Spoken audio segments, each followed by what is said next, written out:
So, folks, we got to talk a little bit about the media's coverage of how Zohran Mamdani handled a recent protest that took place outside of a synagogue in New York City. The event is being framed as if the protest was against the synagogue itself, when that's not really the case. The event that took place on November 19th. Now, this took place at Park East Synagogue, which is an Orthodox congregation, of course. But understand that the protest had nothing to do with the synagogue. Instead, the protest was against the synagogue hosting a meeting with a group titled Nefesh B'Nefesh, which... Now, if you look at this article, right, like this headline, Zohran Mamdani's handling of a protest outside synagogue further worries New York City Jewish leaders. This implies as that, like, Zohran Mamdani is worrying Jewish leaders because of a protest outside of a synagogue. It makes it seem like, oh, Zohran Mamdani is like supporting protests of synagogues. Again, because a lot of the mainstream media is still running with this idea that Zohran Mamdani is anti-Semitic because he's Muslim, because he's, it's just smears, right? And the issue is that when you look at it, the reason the protest took place at all is because Nefesh B'Nefesh, as an organization, it's a nonprofit that has direct ties to the Israeli government. And the Israeli government pays Nefesh B'Nefesh in order for it to go around and host events like the one it held in the Park East Synagogue, rather. And what these events are designed to do, and what Nefesh B'Nefesh does, is facilitate and pitch the idea of Jews in the United States moving to Israel. Now, there's nothing wrong with that inherently, except that Nefesh B'Nefesh specifically also moves American Jews into the occupied territories.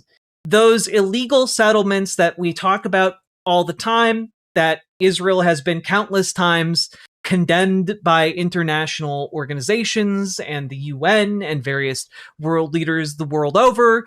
Nefesh B'Nefesh is an organization that is putting folks illegally into places that were once inhabited by Palestinians, that were then ethnically cleansed, and rather than allow Palestinians to return to their land, that land is then seized by the Israeli government or paramilitary forces within Israel, and sold to Jewish folks who reside outside of Israel, and then those folks move to Israel into those locations. It is another aspect of the settler colonialist mentality of the state of Israel. And this is the reason Nefesh B'Nefesh is then protested. Like, the protest isn't against the idea of, oh, you shouldn't move to another country. This is protesting, oh, you shouldn't be trying to transplant Americans into, like, ethnically cleansed war zones that then further the ethnic cleansing. Like, we're talking like this is a recruitment operation to essentially commit international crimes. And, like, that's why the protest happens. And so, obviously and understandably, this kind of organization, this kind of meeting can make a lot of people really mad. And so the group Palestinian Assembly for Liberation organized a protest outside the synagogue where the event was taking place, where people wrote signs saying, and again, you can see this in the article, "No settlers on stolen land, protest the settler recruiting fair." Because again, it is specifically there to put like people into Israeli settlements, illegal Israeli settlements that steal land from Palestinians. Okay? And part of the issue here is that as people began organizing and showing up for the protest, folks used language like globalize the Intifada. There were slurs allegedly thrown around as well against Jewish people. And like there was obviously some not great messaging from the protesters. But at the same time, Zohran is then asked to weigh in on the protest. And so Mamdani issued a 50-word statement after the protest that, quote, discouraged the language used by protesters, but then he notably criticized the synagogue for hosting the event in the first place. Notably, for a 50-word statement, it's pretty interesting that CNN doesn't quote it in full. Let's take a look here. And of course, in other outlets that aren't CNN, this is how it's an ominous sign for New York's Jews, which this article was originally titled Zohran Mamdani Sides with Anti-Israel Mob. Barry Weiss just doing great work at the Free Press. A load of trash. Maybe the New York Times has something worthwhile here. Chance of death to the IDF. Let's see. Zohran Mamdani said through a spokeswoman, that he discouraged the language used at the protest. New Yorkers must be free to enter a house of worship without intimidation. So just to be clear, so this was said through his spokeswoman. So the full statement, which isn't even made by Zohran Mamdani, it's from his spokesperson, Dora Pekic, reads, the mayor-elect has discouraged the language used at last night's protest and will continue to do so. He believes every New Yorker should be free to enter a house of worship without intimidation, and that these sacred spaces should not be used to promote activities in violation of international law. So, yeah, on the one hand, his spokesperson was able to say, yeah, no, some of the language used last night, not great. Also, sacred spaces shouldn't be used to, settle land illegally in the wake of an ethnic cleansing. That's all the statement reads. The New York Times is like, Mamdani, the mayor-elect, responded the next day saying, through a spokeswoman. What he said next alarmed some Jewish leaders. He chastised the synagogue, saying through his spokeswoman, so again, the spokeswoman, that these sacred spaces should not be used to promote activities in violation of international law. So yeah, you shouldn't break international law. Seems like a really low bar for acceptable activities. And oh wow, you shouldn't do illegal things inside of churches? That's crazy. Wow, I can't believe a public official. I tried Googling the full quote myself, and the first page is literally all Zionist propaganda. No, that's what I mean. That's one of the reasons I wanted to talk about this story, because it's just everything about this reporting is toxic sludge. That's a very reasonable expectation. Exactly. But then the New York Times, it just keeps going like, oh man, it's so sinister. Has struggled to build bonds with segments of the Jewish population. He won the majority of the Jewish vote. Just as an FYI. Like, they're acting like he didn't win one of the largest segments of the Jewish vote in modern... What? All right. Anyway. Though Mamdani has said he will protect Jewish institutions amid heightened levels of anti-Semitism and hate crimes, his initial response to the protest did little to quell that unease that was criticized by some Jewish leaders. But which ones? Let's see. We'll protect New Yorkers' First Amendment rights while making clear that nothing can justify language calling for death to anyone, Mr. Mamdani said in a statement to the New York Times. It is unacceptable, full stop. The spokeswoman also said that Mr. Mamdani spoke with the synagogue's rabbi and the rabbi's son, who is also a rabbi. Well, wait a minute. Let's take a look. How exactly did that go? How exactly did that conversation go? Oh, wow. Wait a minute.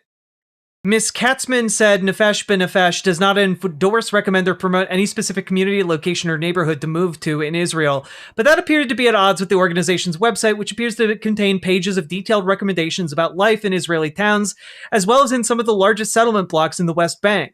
Those include the 22 settlements in Gush Etzion, an area south of Jerusalem, and Ma'ale Adumim, a large settlement located between the northern and southern West Bank that many Palestinians see as a threat to the territorial integrity of any future Palestinian state. Nefesh Ben Nefesh encourages Americans to move to smaller settlements too, which it portrays as integral parts of Israel. It describes the settlement of Elkanah in occupied West Bank, for example, as a beautiful, comfortable, and well-situated community in the center of Israel. Location, location, location. Like, they're literally trying to sell property that is supposed to be occupied by Palestinians. Let's see here. So if we go down here, okay. So at the very, very bottom of the article, on Friday, Mr. Mamdani called Rabbi Mark Schneier, a founder of Hampton Synagogue in West Hampton Beach, New York, and the son of the rabbi at Park East, who suggested that the mayor-elect back legislation barring demonstrations directly outside of houses of worship. He told me, Rabbi, I love the idea and I can't thank you enough, said Rabbi Schneier, who's an outspoken critic of Mr. Mamdani. The mayor-elect expressed his interest in hearing more details about the Schneier pitch, according to Dora Pekek, his spokeswoman. On Sunday, Mr. Mamdani spoke with Rabbi Arthur Schneier, the rabbi at Park East, who made a similar pitch, Ms. Pekek said. Liz Kruger, the state senator whose district encompasses Park East, said she was considering introducing legislation advancing the idea in Albany. So, wow, it sounds like he had a really civil conversation with the rabbis of multiple synagogues after this and condemned the language used by protesters while also saying, hey, maybe we shouldn't be violating international law inside of our houses of worship. That's crazy. But again, you wouldn't know to look at the headline of any of these articles. Mamdani response to protest inflames tensions with Jewish leaders. Did it though? Because it seems like he was able to talk it out, actually. And yeah, no, the language used by the protesters was unacceptable, Ayadagan. Which is why Zohran Mamdani said that language is unacceptable. Like, when you say it needed to be stronger than discouragement, what did it need to be? Like, do police need to go and arrest the protesters? Do police, like, what exactly needs to happen? And if police need to go arrest the protesters, it begs the question, do police need to go arrest the people who are advocating for illegal international settlements?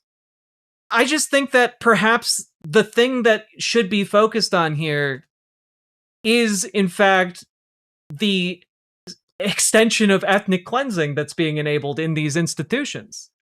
And like, I think that perhaps the constant attribution, like, for example, when people talk about Caroline Leavitt and her words as the White House press secretary, they don't say, yes, Donald Trump said through Caroline Leavitt. They don't say that. The reporting on this is wildly, wildly skewed.